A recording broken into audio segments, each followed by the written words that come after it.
About 6 months ago, I needed a quiet escape to clear my head and write. I found a secluded Airbnb cottage near Mendocino, peaceful, surrounded by woods and near a creek. The host, Jennifer, was friendly and responsive, even sending a detailed guide with local tips and Wi-Fi info. Everything seemed perfect. Everything about it felt professional, safe, completely normal. I arrived on a Thursday afternoon. The drive-in was scenic, but the cabin was even more remote than I expected.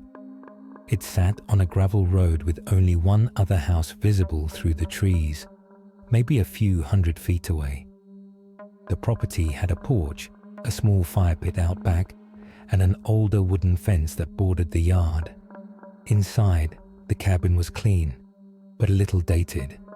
It had that old wood smell, and the furniture looked like it hadn't been changed since the early 2000s. But I wasn't there for luxury. I unpacked, made some coffee, and settled in. That first night, nothing weird happened. I made dinner, watched a movie on my laptop, and turned in around 11:11.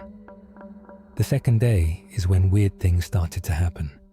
I was out on the porch reading when I saw someone through the trees. A man, tall, maybe mid-50s, wearing a grey hoodie and jeans. He was just standing on the property line staring toward the cabin.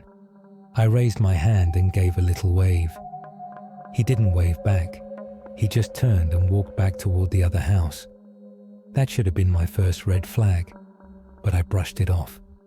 Maybe he was just a weird neighbor. Maybe he didn't like tourists. I went for a short walk down the gravel road. When I came back, I noticed something odd. The side window in the kitchen was slightly open. I was 90% sure I hadn't left it that way. It wasn't enough to climb through, but still. I closed it, locked it, and double-checked the rest of the cabin. That night, I had trouble sleeping. Around 2 a.m., I heard what I thought was light tapping on the window in the living room. At first, I figured it was a tree branch or an animal, but it kept happening. 3 quick taps, a pause, then 3 more. I didn't get up. I didn't want to know. I just stayed in bed, heart pounding, until it stopped. The next morning, I decided to message the host. I said something like, "Hey, just wondering, does the neighbor across the way have any issues with guests? He was standing near the trees yesterday and it kind of creeped me out." Jennifer didn't respond right away. It wasn't until late that night that she finally replied, "Oh, that's probably Dennis. He lives in the house next door. He keeps to himself, but don't worry, he's harmless. Just a bit odd." Something about that message didn't sit right. She didn't deny what I saw. She just minimized it. I stayed up late again that night, this time with a knife on the nightstand. Around 3 a.m., I woke up to the sound of a floorboard creaking. Not outside, but inside. I didn't move at first. I kept my eyes closed and just listened. I could hear slow, deliberate footsteps coming from the kitchen area, one step at a time, like whoever it was knew exactly where to step without making too much noise. Eventually, I opened my eyes. My room was pitch black, except for a sliver of moonlight coming in from the window. And that's when I saw it, a tall silhouette, standing at the foot of the bed. I was freaking out, I couldn't even breathe. For a solid 5 seconds, I thought I was dreaming or hallucinating. But then the figure shifted and slightly tilting its head. I screamed, loud. The shadow flinched, then turned and bolted. I heard the door slam open and footsteps pounding across the porch. I woke up to a noise, grabbed a knife, and rushed to the door. But whoever was out there had vanished into the fog. The police found fresh footprints and a plastic bag hidden outside. Inside, a flashlight, a used disposable camera, and a key. The photos, all taken from outside the cabin, through windows, into the bedroom. One showed me asleep, taken from the foot of the bed. The neighbor, Dennis, denied it, but when shown the evidence, he went quiet. Turns out, the host, Jennifer, knew about his history of creeping around. Other guests had even left early. She never warned anyone, too worried about her reviews. Airbnb removed her listing. But Dennis, he's still out there, watching, waiting, hoping the next guest forgets to lock the door. It was sometime last year when Sarah and I decided we desperately needed a break from our routines. We found what seemed like the perfect Airbnb tucked away in East Nashville, a cozy little guest house behind a charming old home, complete with a garden and twinkling string lights. The photos made it look like a quiet retreat, and that's exactly what we were looking for. We pulled in late Friday afternoon. The host, Marcy, had sent us the lockbox code earlier, letting us know she'd be out of town, but available by text. After unpacking, we walked to dinner. On the way back, Sarah paused at the gate to the backyard and frowned. "Did you hear that?" she asked. I hadn't, but she shrugged it off. That night, as we settled in, I noticed a faint, sour smell drifting in through the window.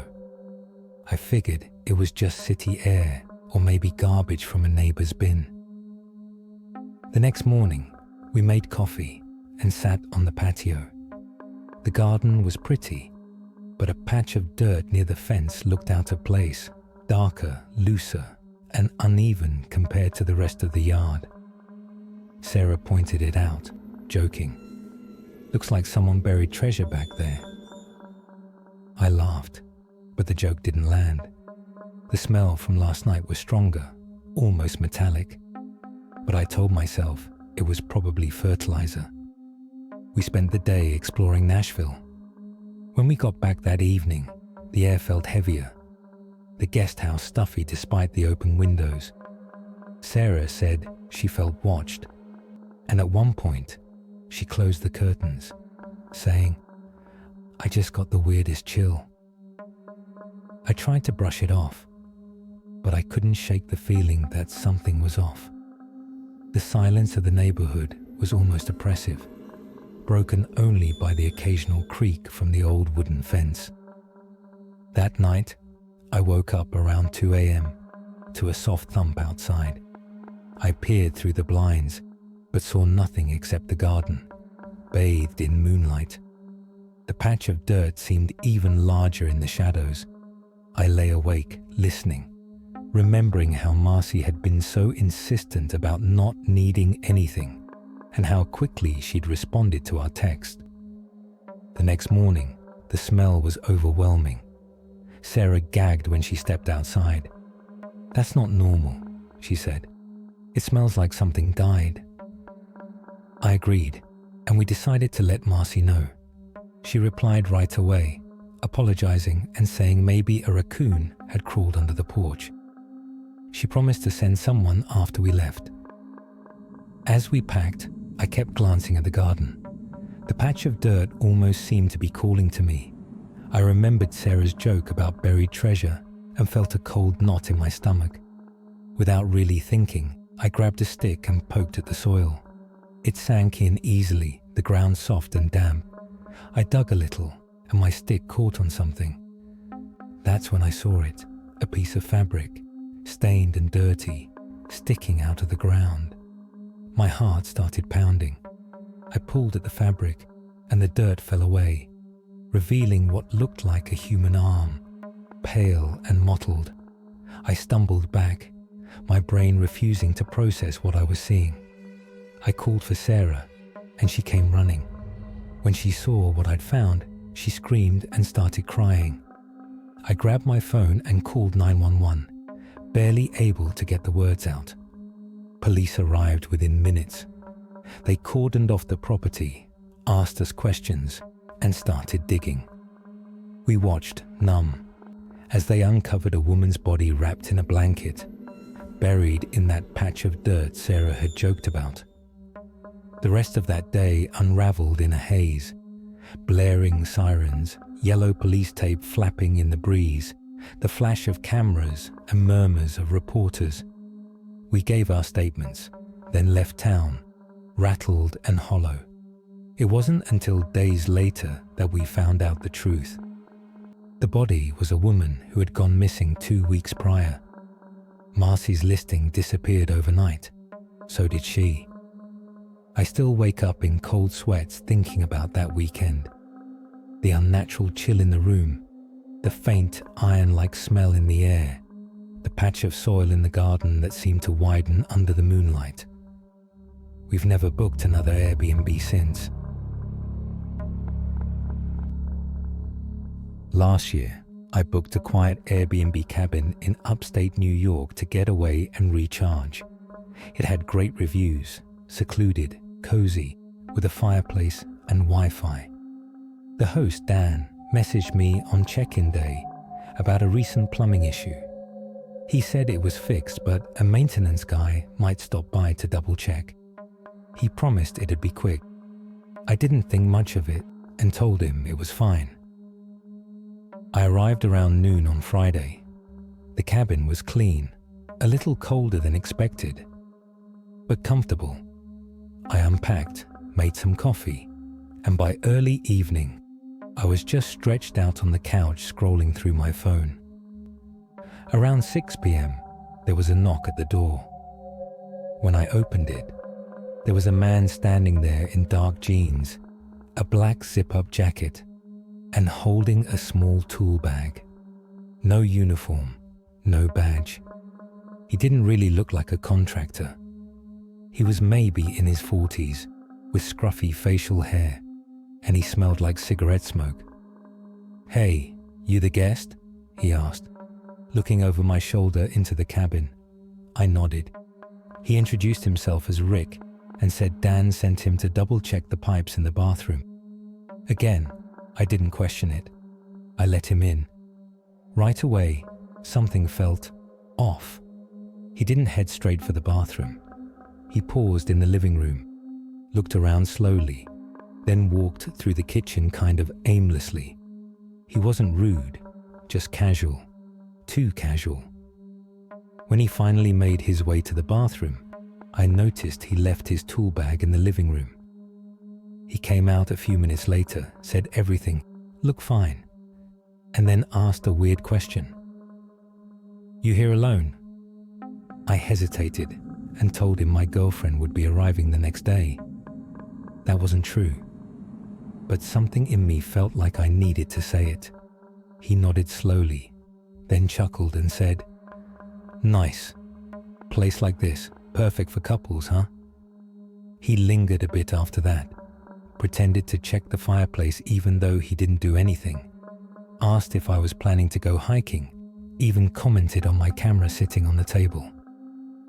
"Those are nice," he said. "Expensive, right?" I just said yeah, and picked it up, pretending to check something on it. After a few more minutes of small talk, I subtly mentioned I was expecting a call and needed to step outside for better reception. That seemed to get the message across. He nodded, said, "Well, enjoy your weekend," and finally left. I watched him walk down the dirt path toward his truck, or at least I thought it was his, but there was no vehicle parked near the cabin. He just disappeared into the trees. I messaged Dan immediately, told him the guy came by, but seemed kinda strange. Dan replied an hour later saying, "Yeah, Rick's a little awkward but harmless. Thanks for being cool about it." That night, I didn't sleep well. I kept hearing little creaks and noises, but I figured it was just the cabin settling, or maybe small animals outside. The next morning, I realized something weird. My watch, an old Seiko that had been a gift from my dad, wasn't on the nightstand where I'd left it. I looked around and figured maybe I'd moved it by accident. But then I noticed my laptop bag, which I stashed under the bed, was unzipped and slightly pulled out. That's when it hit me. I checked everything. My GoPro was gone. I messaged Dan again, told him I thought someone had stolen from me. His response was slower this time. He said, "That's really strange. Rick shouldn't have even gone near the bedroom. I'll try to reach him." I called the local police and filed a report. They came out, took a statement, and asked if I had any info on Rick. Turns out, no contractor by that name was licensed in the area. When I asked Dan for more details, he ghosted me. His listing disappeared days later. Police said similar scams had happened. Fake repairmen or inspectors sent to remote rentals just to scope them out for theft. I never found out who Rick really was. My stuff was gone for good. Now, I travel with a doorstop alarm, cover cameras, and hide valuables. Sometimes, you're not booking peace. You're walking into a setup.